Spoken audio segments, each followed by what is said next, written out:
من شراپوف قیام الدین هستم. امام خطیب مسجد جامع به نام ابوبکر صدیق جماعت دهات پخت‌آباد شهر ترسونزاده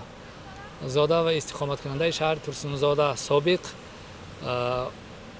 عضو حزب نهضت اسلامی تاجیکستان و عضو ریاست عالی سابق همین حزب و همچنین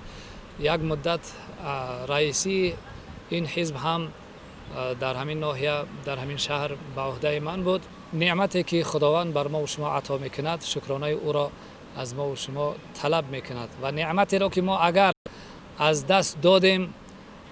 خداوند برای ما این نعمت را داد و از دست دادیم، جوابگری سخت دارد. اگر نعمتی در دست ما نباشد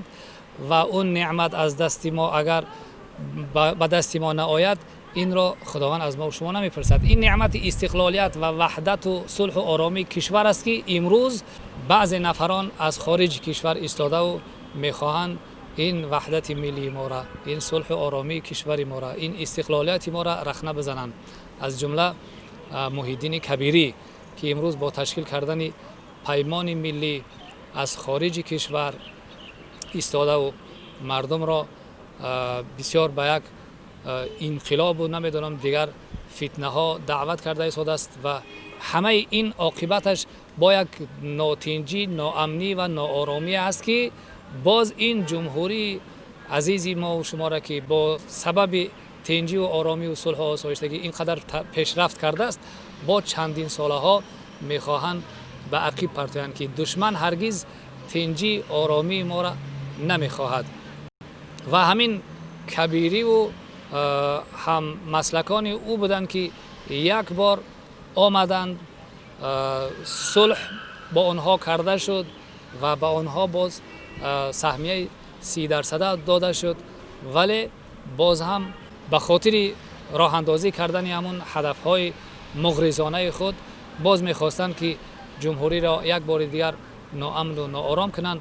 ولی شکرانه که امروز مقامات قدرتی، مقامات حفظ حقوق پابرجا هستند و استوار هستند، توانستند که سری وقت پیش روی اینها را بگیرند.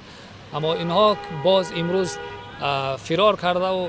باز مملکت هایی که اون مملکت ها یگان تای اون مملکت ها نه به ما هم مذهب هستند، نه هم دین هستند، نه آرامی ما را میخواهند.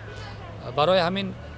خواهشمندیم که همین به خاطر تنجی و آرامی به هر گونه سر و صداهای اون دشمنان داخلی و خارجی که میخواهند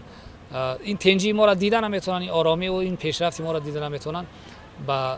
گپ آنها را نروند مردم و هوشیار باشند و هوشیاری و زیرکی سیاسی را از دست ندهند.